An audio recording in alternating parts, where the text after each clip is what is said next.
أعوذ بالله السميع العليم من الشيطان اللعين الرجيم. بسم الله الرحمن الرحيم. الحمد لله رب العالمين. الحمد لله الذي هدانا لهذا وما كنا لنهتدي لولا أن هدانا الله. ثم الصلاة والسلام على سيدنا وحبيب قلوبنا وشفيع ذنوبنا وطبيب نفوسنا محمد بن عبد الله وعلى أهل بيته الطيبين الطاهرين.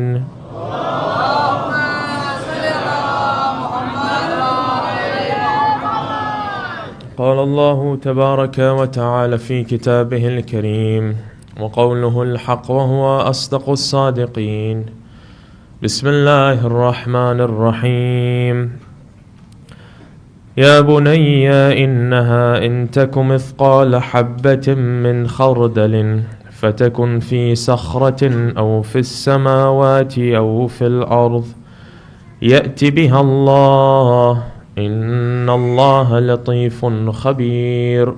آمنا بالله صدق الله العلي العظيم.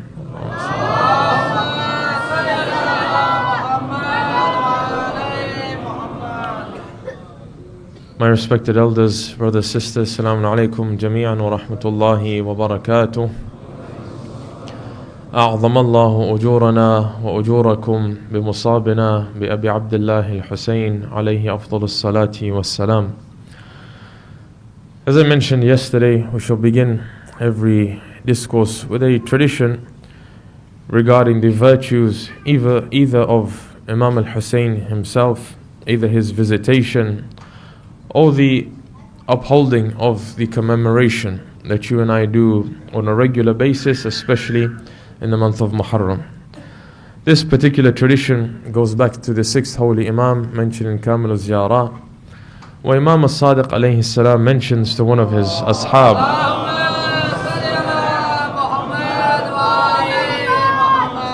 he says something quite peculiar, something a bit strange. Even the Sahaba himself is taken aback. Imam says, going for the ziyarah, meaning the ziyarah of Imam al-Husayn, he says, going for the ziyarah of Husayn is better than not going. That's accepted. Each and everybody over here has firm belief that the efforts that they put in going for the ziyarah of Imam al-Husayn are recorded by the angels from the time that that individual leaves his or her house. That when they go for the ziyarah, it is mentioned that the angels will pray for them. When they return back from the ziyarah, they're given glad tidings. You and I know that this first statement has no issue in terms of us understanding it. That going for the ziyarah of Husayn is better than not going. But then Imam continues and he says, but sometimes not going for the ziyarah is better than going for the ziyarah. So the companion becomes quite bewildered. He says, how is it possible that not going for his ziyarah at times, not all the time, sometimes, not going for his ziyarah is actually better than going for his ziyarah? He turns to the Imam and he says, you've broken my back. And this is such a heavy statement. It contradicts what I understand, but because you've said it, I know it has to be true. But I don't understand what you've said. What you've said goes against everything that I've been upholding in my life. How is it possible that sometimes not going for the ziyarah of the Imam is better than actually going? The Imam says, by Allah, when you people go to the graves of your fathers, you are anguished and grieved. That if your father passes away and you go to his grave, that you go to bury him, or after he's been buried you go to visit his grave, you go and your physical state is that of an individual, a man or a woman who is anguished, who is saddened, who is grief-stricken. However, when you go for the ziyarah of Husayn, you carry different types of food with you. And he says, in this instance, when you're going to go for the ziyarah of my grandfather, and your concern is the food that you're going to eat, your concern is to ensure that you take the food that you like. There will be food. You will survive. It's not that you will die. It's not that you won't have food when you reach your destination. You will have. But the fact that you are more engrossed about the taste and the sweetness of the food that you have in your hometown, and you want to carry that with you on this journey, and you want to go to his grave carrying your food so that you have a more comfortable journey in terms of your stomach and return in such a fashion, then the Imam says, then in that case sometimes it might be better not to go for the ziyarah of Husayn. He says, rather when you go to him, you should go in a disheveled state covered in dust. Disheveled means a man who hasn't quite looked after the way in which he looks. He's not too concerned about his clothes being ironed. He's not too concerned about the smell that emanates from his body because of the long journey. He's not worried about the bags under his eyes, the fact that he looks tired when he reaches the grave. Imam is making it very clear that this ziyarah to Imam al-Husayn is not a vacation that you and I have to begin to plan out in our diaries to the extent that we take food with us and different types of luxuries. Rather, we should go to his ziyarah in the same way, or rather with more grief than we would go to the graveyards of our own parents. Understanding this hadith, we can realize that the Imam wants from us that when we do go for the ziyarah of his grandfather, the sixth Imam wants from us that when we do go for the ziyarah of his grandfather, it should not be like any other ziyarah. Tomorrow I will mention, inshallah, a different tradition indicating that whenever we go for any ziyarah, one of the acts that we are told is not an established mustahab act, but something we should do desiring the nearness of Allah, is when we arrive at the vicinity, then we do ghusl and then we go for the ziyarah. But on the initial visitation of Imam al-Husayn specifically, and only for Imam al-Husayn, there's a slightly different etiquette that seems to have been emphasized in the ahadith of the Ahlul Bayt alayhim afdalus salati was salam.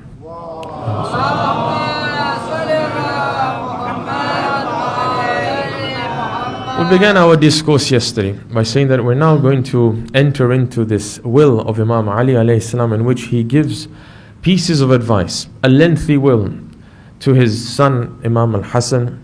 We know very well, as I mentioned yesterday, there are different wills from the Imam. There are different pieces of advice from the Imam. On his deathbed is one of the most famous ones, that as he's about to pass away, in his final moments, he gives a short few pieces of advice to his children who are around his deathbed.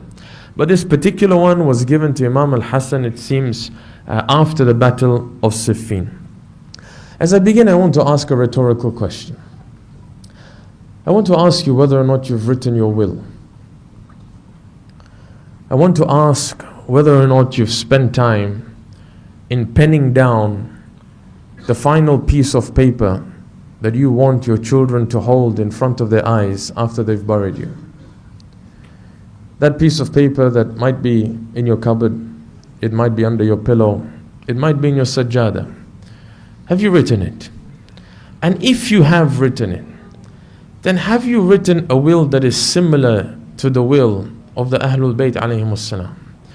Or have you and I only done the bare necessities of our will, where we've only written how many prayers I have outstanding that I want my eldest son to pray in, how many fasts I didn't complete in this short life that I have.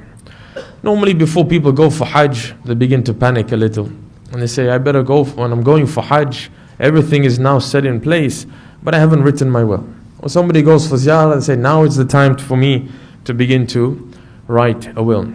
Somebody has a heart attack, God forbid. You'll see this individual going to hospital in extreme agony and pain, finally going through his rehab, coming back. And as he or she sits at home, looking out of the window because they can't do anything else whilst they're recovering, the thoughts begin to go through their mind that now age has caught up to me. Now my body is beginning to give up on me. Different limbs and different parts and organs within my body are indicating to me that my time is coming close. And so he begins to think about reality. He thinks about the years that have gone by, the unknown number of days that might remain for him. On one hand, he thinks about the lifestyle changes that he has to do to try and increase his life, but the one thought that he cannot escape is the thought of death. It's not possible that he sits there and he doesn't think about the fact that a time will come sooner rather than later where he will die and his children will have to bury him. Rasulullah mentions that when I eat food and I take a morsel in my hand, when I put it in my mouth, I'm not certain that I'll be able to swallow it. That's how certain I am that death is staring me in the face, and how certain I am that I don't know when my final death will come across me. That you and I sit here today, but nobody knows whether or not they shall wake up tomorrow. Each and every one of us who have partaken in the ghusl or the dafn of an individual, you'll know very well that sometimes this body that you're washing seems like a body that has been unscathed. There is no wound on this body. It's not a body of an old individual. It's a young man. It might be a young woman. And as you begin to do the ghusl of this individual, you realize that this death that God has talked to us about time and time again in the Quran, numerous ahadith from different individuals from the Ahlul Bayt, the immaculate Imams, you realize that this is staring me in the face, and it has no terms and conditions. It comes to the youngest and it comes to the oldest. Whenever I speak about death, I remember that when I held my firstborn child in my own hands, and I'm sure you've experienced this the first time. The first time you hold your child in your own two hands, it's an experience that you can't put into words. That now God has blessed you with a child. You have become a father, you have become a mother. You have responsibilities on your shoulders that you never had before. Before you got married, you never had to think about another individual, now you do. Now that you're a parent, you're extremely responsible. Because everything this child will do for the next 10 years or so of their life, the decade that is about to come, will be dictated by you. You will tell the child what clothes to wear. You will give the name to the child. What greater responsibility and privilege is there? What greater authority is there that a man can actually name somebody else and say, I will name you with this name. I have that responsibility. God has tasked me as a father with three things as you. The first is to give this child a good name. The second is to teach the child the Quran. And thirdly will be to facilitate for his marriage. That's my responsibility as a father. The mother will have her responsibilities, but these are mine as a father. But the one thing you can't escape as you hold this young child in your hand, this baby that just about fits in two hands that you can probably hold in just one palm of your hand as well, is that as soon as he's born, I don't know if he can see. Because the midwives say that it'll take a few days and then we'll do a test. I don't know if this child can hear. Because the same midwives that were there during his birth will tell me that there's fluid stuck in his ear and we can't tell whether he can hear or not. Give us a few days and we'll come back. I don't know whether or not he has the ability to intellectualize and rationalize, to think. Can he conceive? Can he ponder? I don't know whether his intellect is sound and sane. I don't know if he can touch or is he numb. But there's only one certainty that I have as I hold this child in my hand.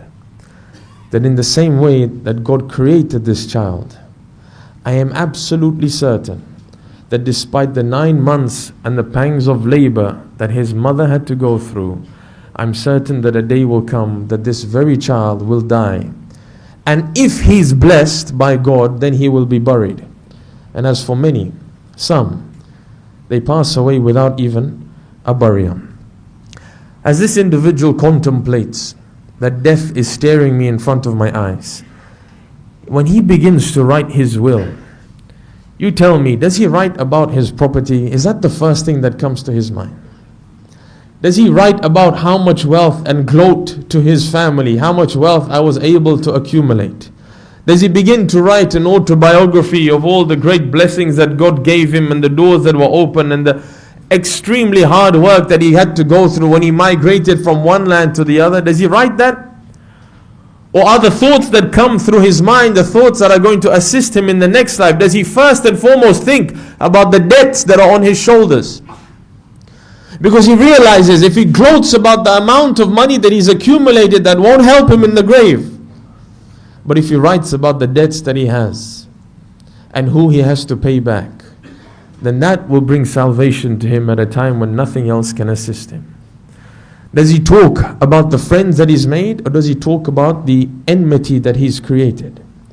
Does he write and tell his children, please ask forgiveness from my brother because I haven't spoken to him in years? Why is he a coward that he wants to seek forgiveness after he dies? Why doesn't he have the courage to be able to extend his hand whilst he's alive, to build bridges whilst he's alive? This same individual is the same individual who, when he was getting married, he wanted to get married in accordance with how the Ahlul Bayt got married. You and I, when God opens that blessing of marriage, don't we say we want our marriages to happen in the same way that Imam Ali got married? Don't we say that the khutbah that he recited, I want that recited on my marriage?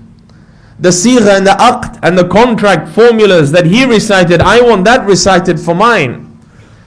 Doesn't the fiancé and the spouse mention that she wants to split her dowry in the same way as Sayyidah Fatima alayhi salam split her dowry?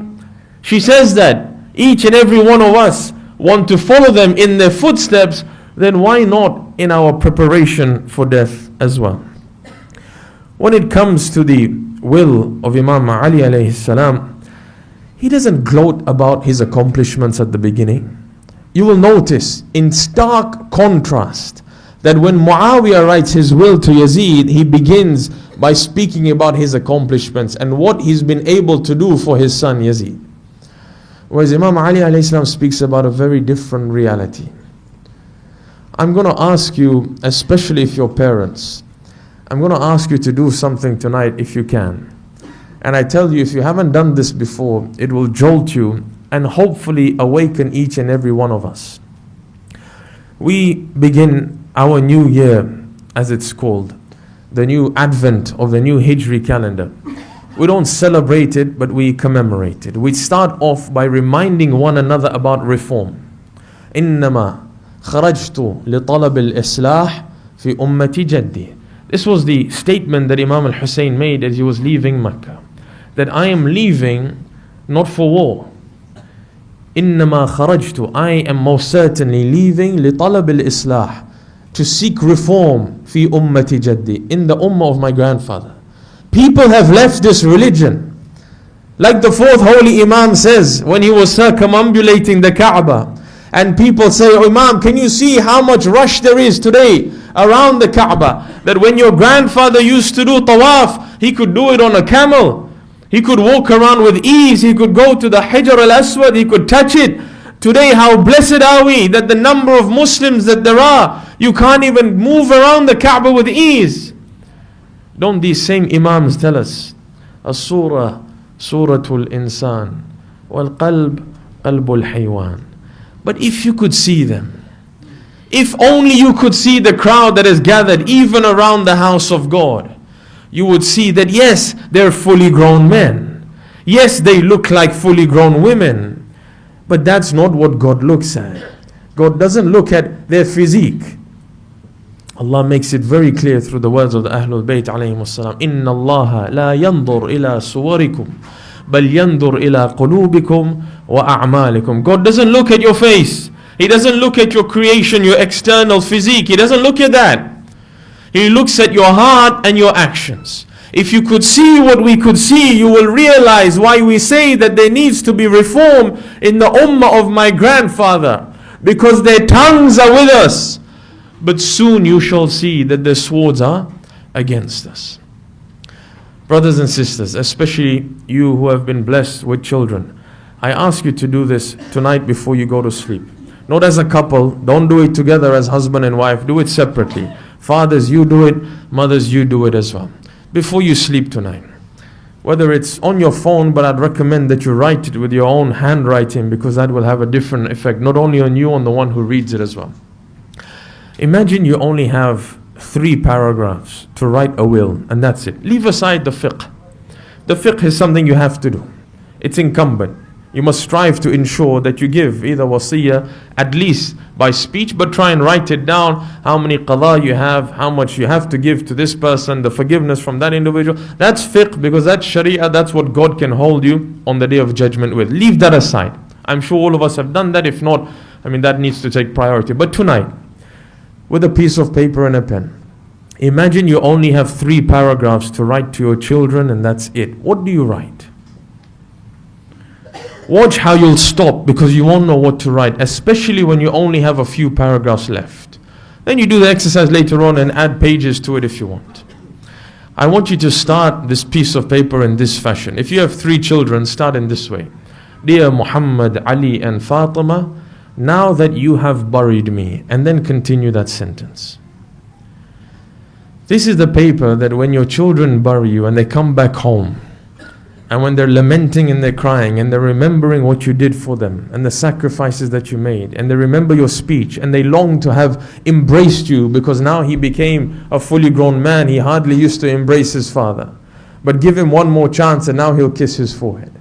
This same young boy, young girl who comes back home after burying his mother will be in tears, asking God that if only I can hear her ask me for one thing one more time, I will rush. Let her call my phone one more time. I'll pick it up instead of putting it on silent, even if I'm in the midst of a meeting. I'll do it, but I just want to hear her voice one more time. He's certain it's not going to come back, but what he can have is a will from that father who strove hard to upbring him in accordance with the path of the Ahlul Bayt. What he can have are 3 final paragraphs from a mother who upheld the principles of the Quran in her household. You write 3 paragraphs, and I guarantee you that tomorrow I'll tell you what you didn't write about. I don't know what you will write about, but I can guarantee that I can tell you what you won't write about.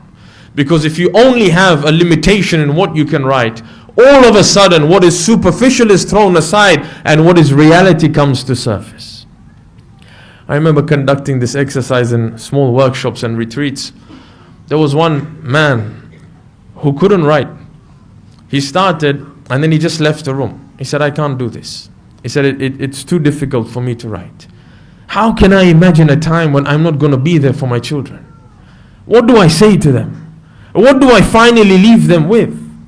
Have you noticed how many a times we have fallen prey, you and I who sit here, we have fallen prey to this system around us that has made us think that the end goal in this life is occupation, is the work that you and I do from 9 to 5. How many times have you and I asked our children when they're young, what do you want to become when you're older? It's a very strange question, because the answer I'm demanding from my son continuously, he's 10, I'm asking him, what do you want to do when you're older? He's 15, I'm reminding him, don't forget that question, that needs to be at the forefront of your eyes. What do you want to do when you're older? This is what your father has left in his heart. An uneasiness, unsettlement within my heart is, I don't know what you want in your life. Tell me what you want when you want to become older. I've put money behind your education. I put money behind your health. I made you a man. Now tell me what you want to become when you're older. And I'm expecting an occupation in return. That when he turns around and tells me, Dad, I want to become a neurosurgeon, all of a sudden my heart is settled. That's the end of his life. I realize that this is a child who finally has flourished. Or if he says, Dad, I want to become a doctor, or she says, I want to become a businesswoman, all of a sudden I feel some sort of tranquility within my heart. That now I've brought them up correctly, they have clear vision and clear sight as to what they want to do when they're older. You know how contradictory that is to how the Imams brought up their children? Do you find any hadith, you've read a hadith, you've heard Majalis, you've listened to them as well. You've read the Quran, you've heard even advice from prophets to their children in the Quran. Do you find any prophet in the Quran, any great lady mentioned in the Quran, any Imam speaking to their child, asking them, what occupation do you want when you're older? Have you heard that discussion ongoing? But I'll tell you what you do here. That when Amirul Mu'mineen alayhi salam is about to have a child,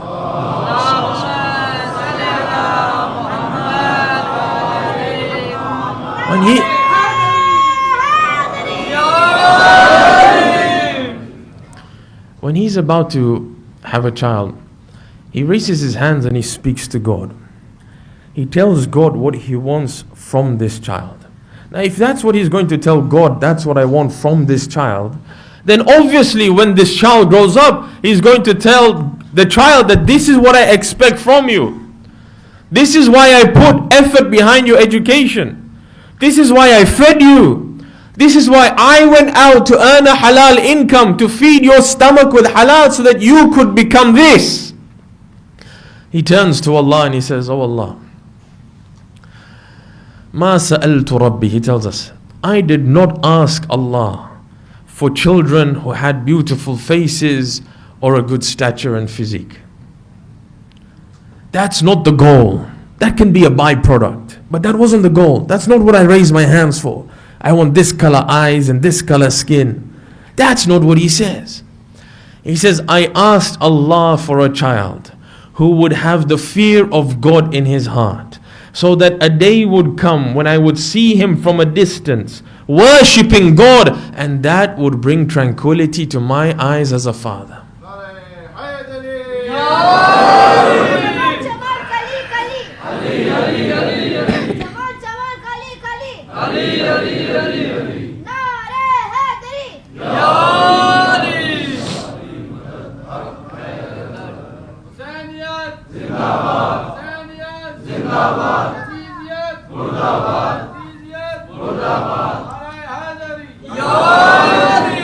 You find Amirul Mu'mineen is not a man who dictates to his child that this is the occupation.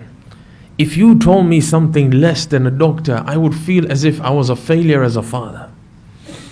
If you told me you wanted another type of occupation that in our society is not looked upon with good eyes, is seen as a basic occupation, seen as something that you will struggle with, you'll be hand to mouth, I'll feel as if I failed. Obviously, you encourage your children to study hard.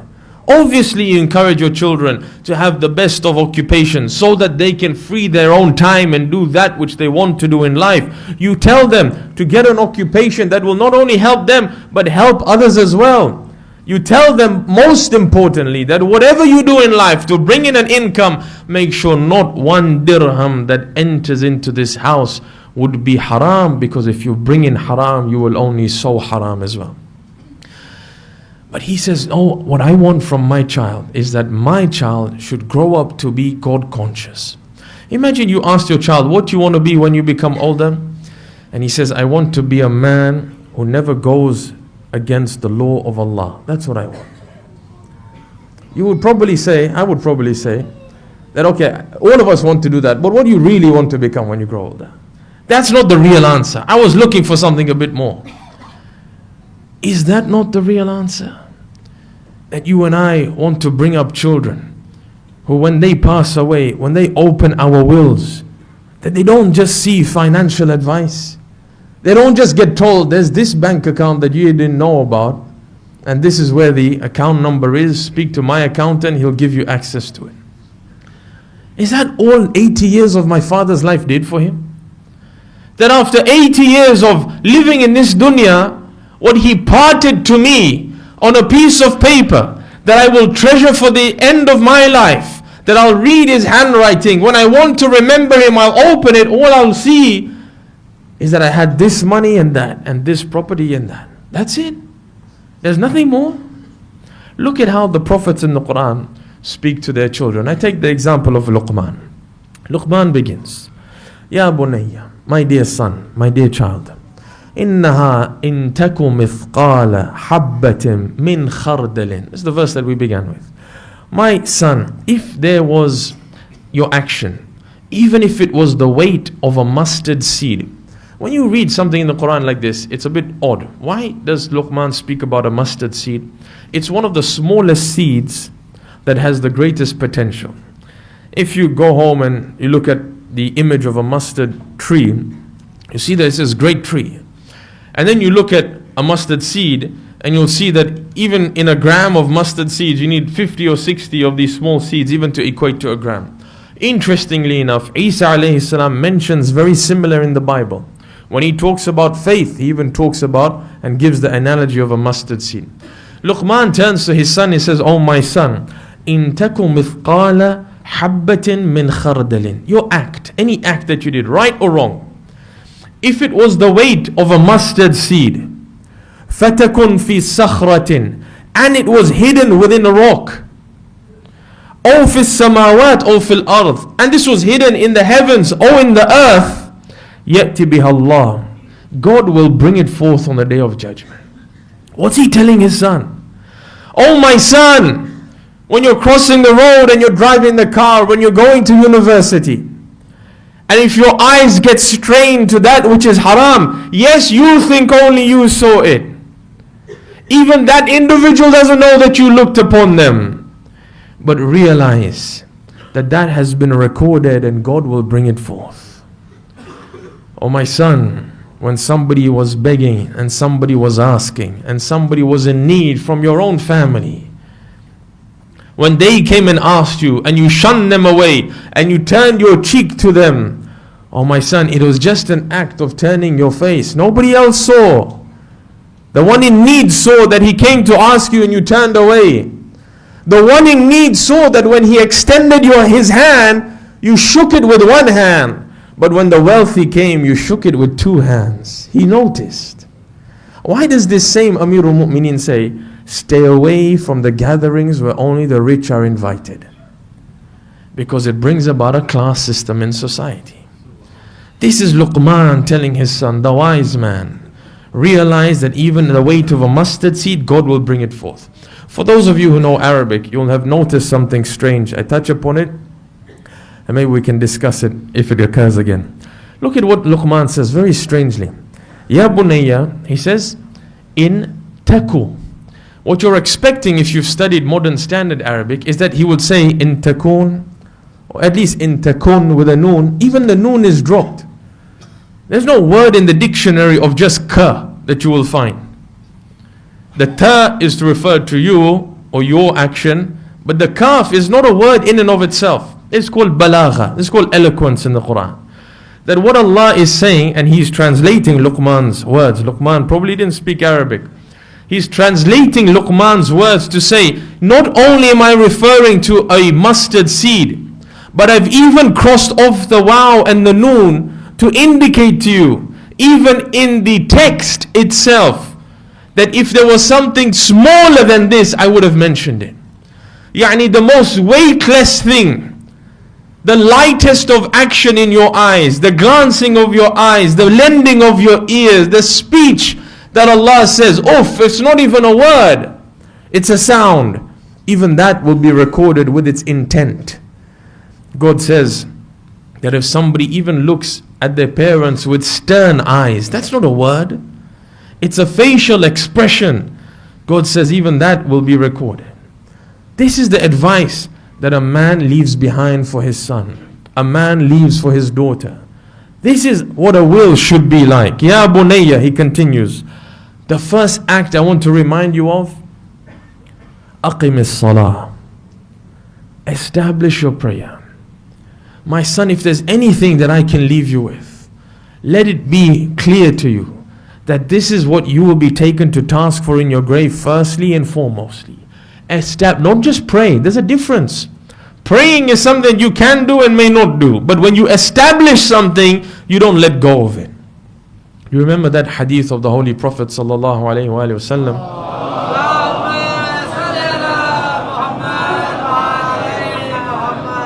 where he says regarding his shafa'ah, each and every one of us here realize that we fall short in our actions. Even when it comes to serving, we'll serve, hopefully with the most sincere of actions, but there might be a blemish even in that act. Maybe I was reciting and I was reading, and all of a sudden, for a moment, my intent changed to the ears of people. And what does he think of how I recited? And was she pleased with how I recited? Was the tune good in how I recited? Maybe when I was serving, I was expecting somebody to say thank you to me, and when they didn't, it hurt me. Clearly in the Quran, that's not the sincere way of giving and serving. It's very clear in the Quran that the principle of giving is that when I give you, I don't expect you even to say thanks in return or to give me anything back in return. That even if I give you and you take and you continue to walk, it shouldn't affect my heart and the sincerity of wanting to give you the next time either. Obviously, when you're nurturing children, it's different. You're going to discipline your child. I'm talking about when we serve one another.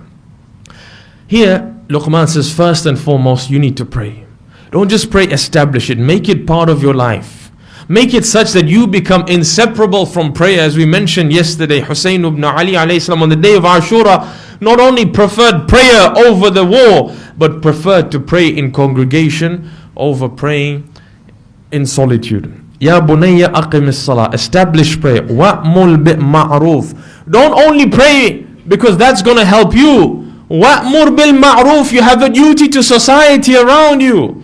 That when you see something wrong, go and indicate it and point it out. Don't be ashamed that you're younger than him. Don't be ashamed that he's wealthier than you.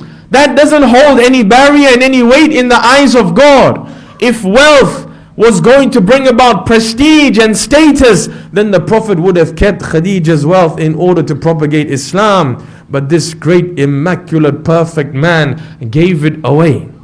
It's not that wealth is a bane in society. It's not that wealth is something that God has said stay away from.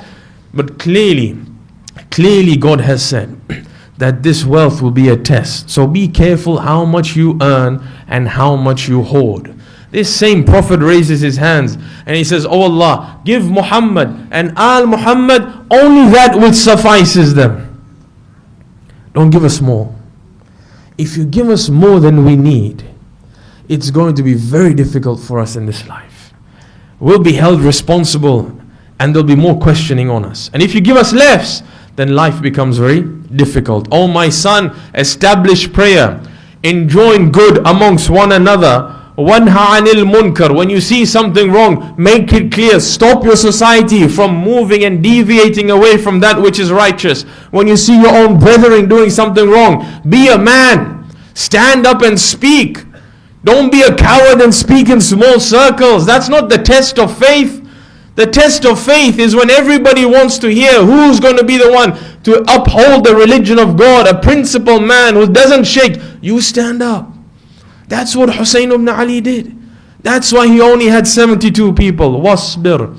And then have patience ala ma asabaka. On all the trials and tribulations that will affect you. And we touched upon tribulations yesterday. Inna dhalika min azmil umur. This is from the most difficult things to uphold. It's not easy to establish prayer. It's not easy to be patient when you're tested. All of these things are difficult. But establish them and realize that this is not something easy that's going to happen. Imam Ali alayhi salam begins and he says, Min al-walid al-fan. From the father who is shortly to die. You know how Muawiyah begins?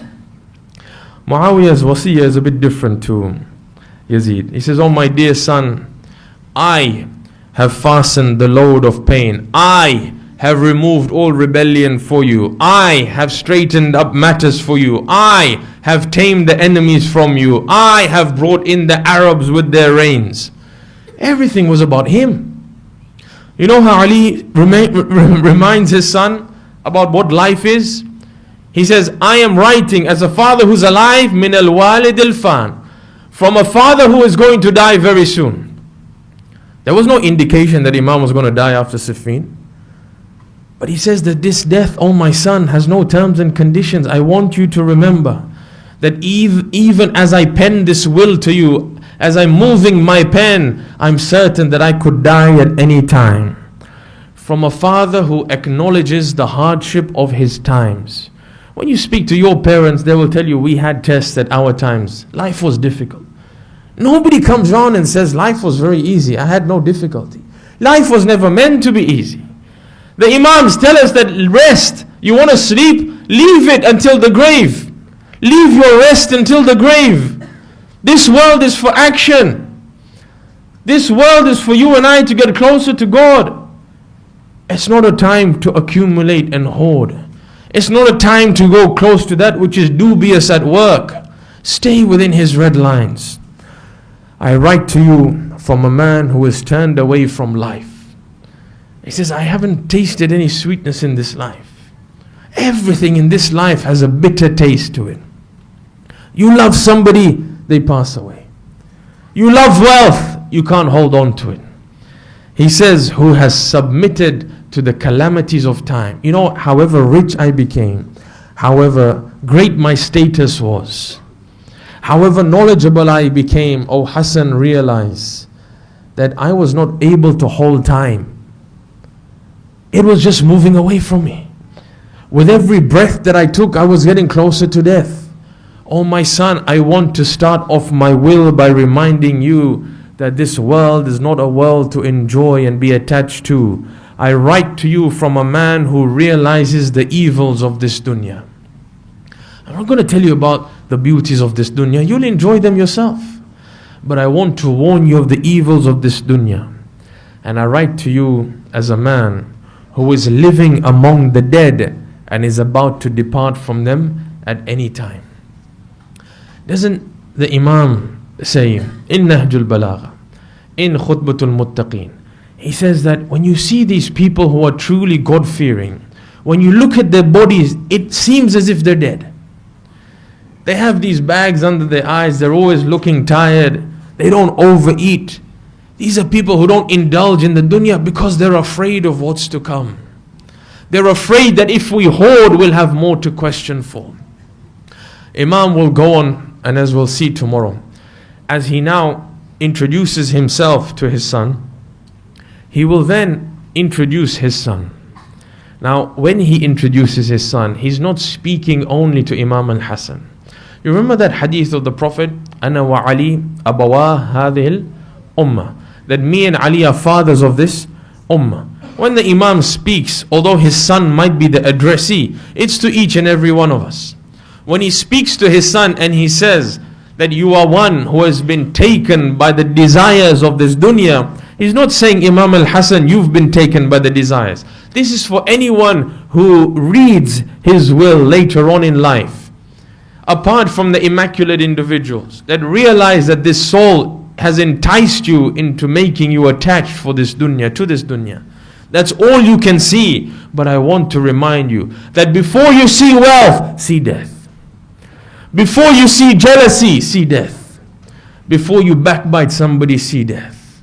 And if you can hold death as a lens in front of your eyes, then never will you make a decision that will go against you when you're buried in the grave. Imam Husayn alayhi salam, on the day of Ashura, he mentions many verses of the Quran. What I find, what I get bewildered by is when you read even the days following up to Imam arriving in Karbala. When Imam leaves Makkah, he recites a verse of Quran. When Imam is on his way towards Kufa, there's a verse of Quran mentioned. He recites this verse. When Imam on the day of Ashura is all alone, he says this is the verse that he recited. When Imam gave up his companions, another verse is recited. This man was the walking Quran. He had the Quran not only on his tongue but in his actions. He says about his companions on the day of Ashura, مِنَ الْمُؤْمِنِينَ رِجَالٌ صَدَقُوا مَا عَاهَدُوا اللَّهَ عَلَيْهِ.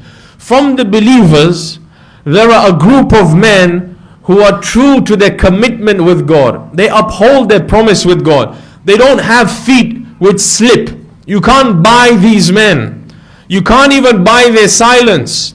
Leave aside turning them against Hussein.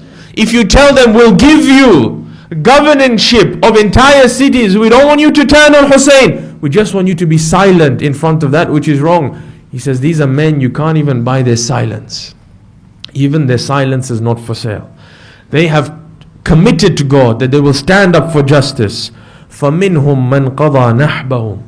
From this group of men are some who have passed away. وَمِنْهُمْ مَنْ يَنْتَظِرُ. And there are those who are remaining. And as for those who remain, despite the fact that they've seen the death of all their companions, وَمَا بَدَّلُوا تَبْدِيلًا. They have not changed in the slightest.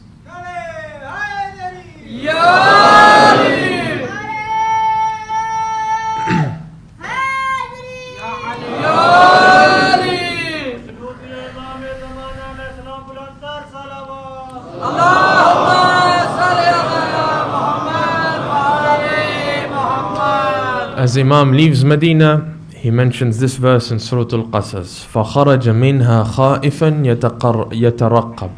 So he left fearful, anticipating. It tells you the state in which the family of Hussein must have been in.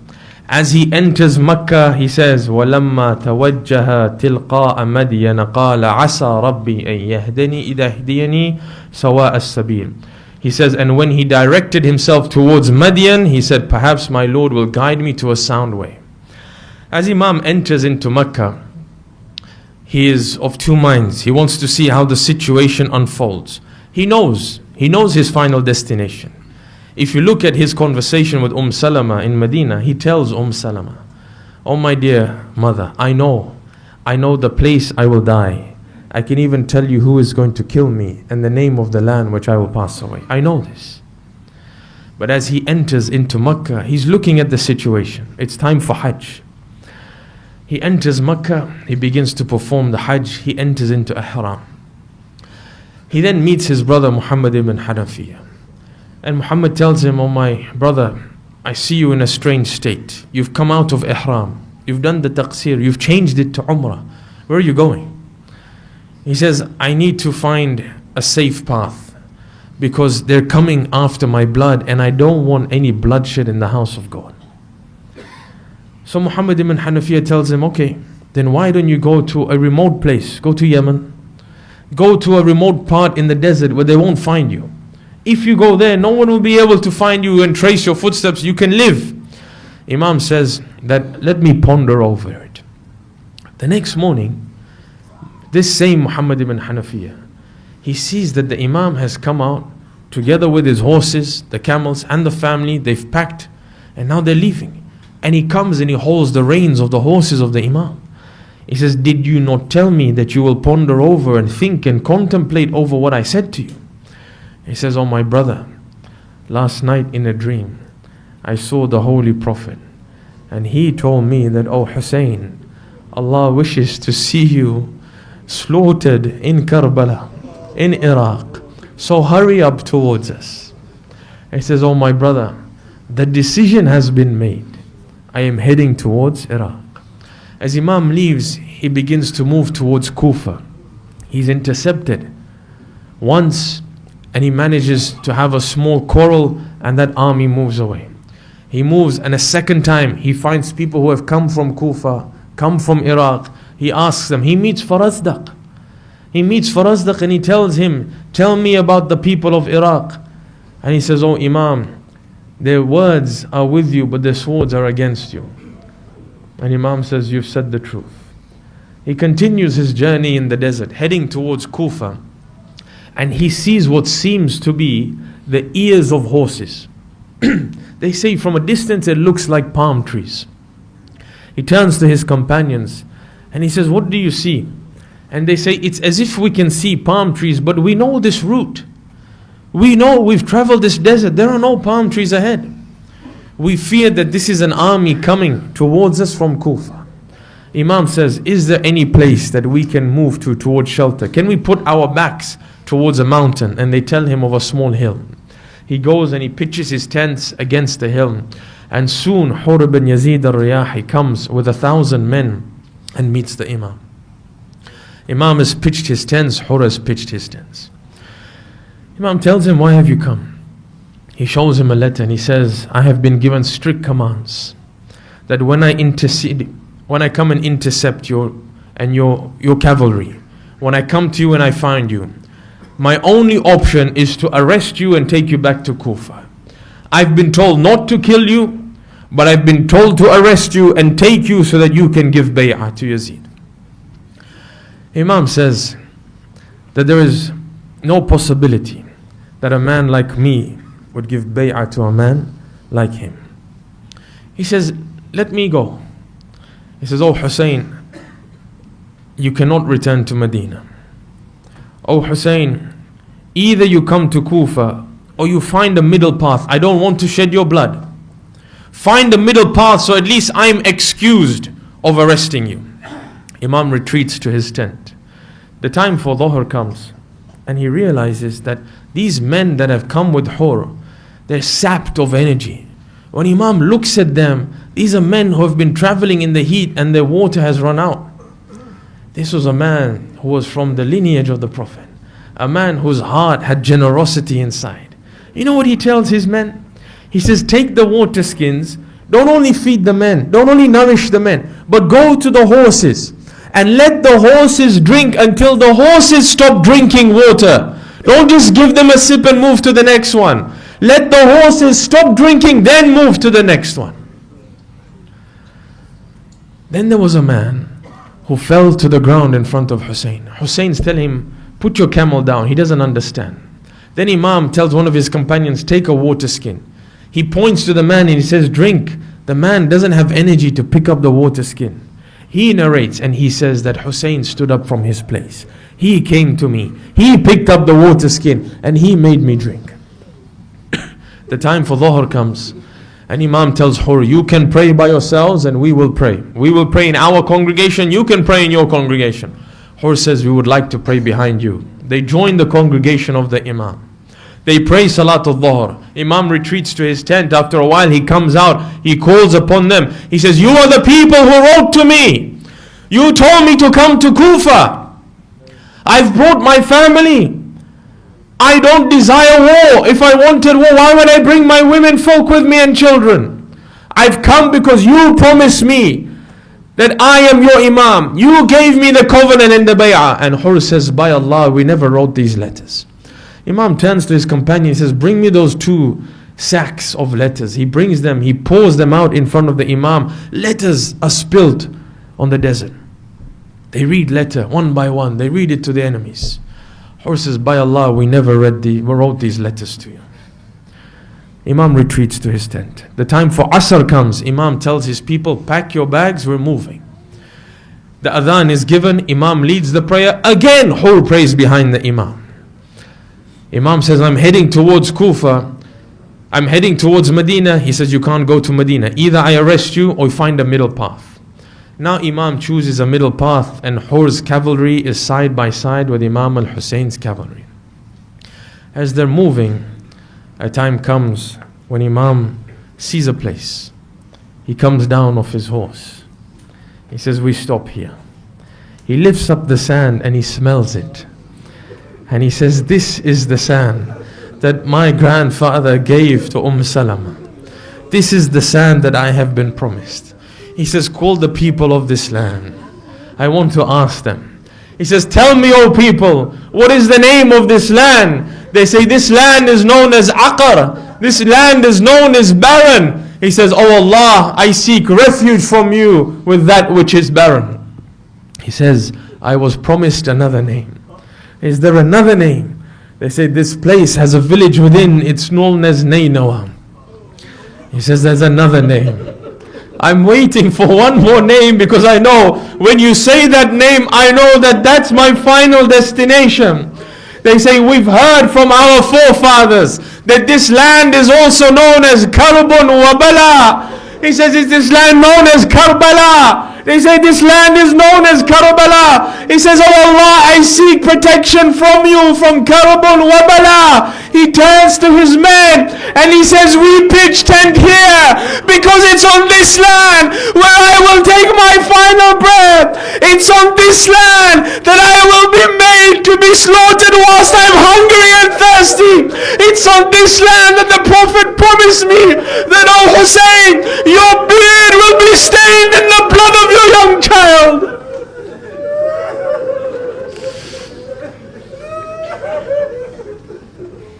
ألا لعنة الله على القوم الظالمين فسيعلم الذين ظلموا أي منقلب ينقلبون إنا لله وإنا إليه راجعون رضا بقضائه وتسليما لأمره.